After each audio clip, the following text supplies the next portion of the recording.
What's up, gamers? Red Dragon here, and we are covering the top stories on VGM. Got a story for you that would make Milli Vanilli blush. So there is a composer who has been around for a couple of decades. He's written a number of pieces, many that have become very popular and familiar. Some in the video game industry. He's worked on Resident Evil games before.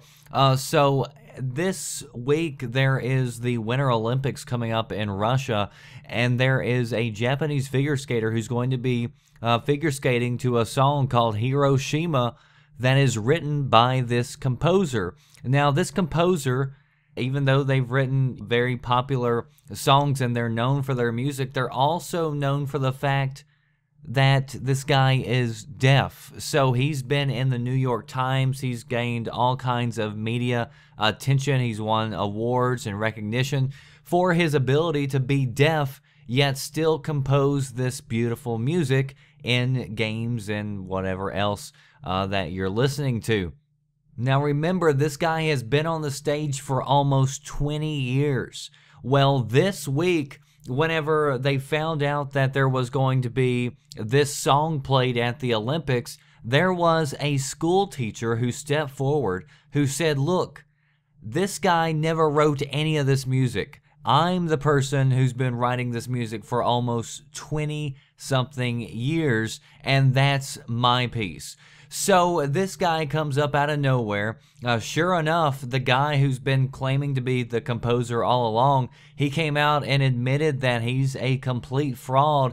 And on top of that, the school teacher also claimed that this guy also is not deaf, that he also came to him, and whenever they first started talking, whenever they first met, that the guy came across as if he were deaf to him. But eventually, after they spent a lot of time together, he apparently just stopped pretending and pretty much let it be known that he wasn't deaf.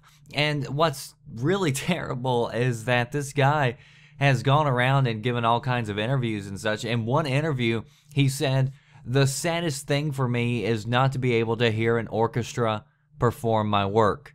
But then I think I am composing not for myself, but to make other people happy." In that same interview, he actually believed that his deafness made him a better composer, and he said, quote, "Losing my hearing was a gift from God." And of course, anybody who's ever had hearing who loses it would never say such a dumbass statement as "losing my hearing was a gift from God." You know, who the hell says that? So this guy, a complete fraud, and this has been going on for 20 years. Now you may ask yourself, which I asked myself, why in the hell would you not come forward for almost 20 years? Why would you let this go on?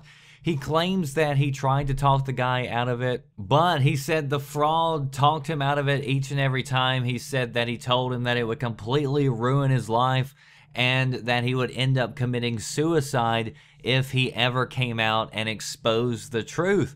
But apparently this week, whenever he found out that there was going to be his music played at the Olympics, apparently he didn't care if the guy killed himself or not. He wanted it to be known that it was him all along who was composing these pieces. And then it makes you wonder, you know, did this guy get famous because he also had this disability? I don't know, but it's kind of weird because it would have to take a lot of money in order for me to do somebody else's work that they were just, you know, just taking my work and not doing anything with it and just, you know, becoming famous and winning awards and all kinds of recognition, you know, for your work. So my question to you is, how much money would you take in order to let somebody else have the fame and fortune?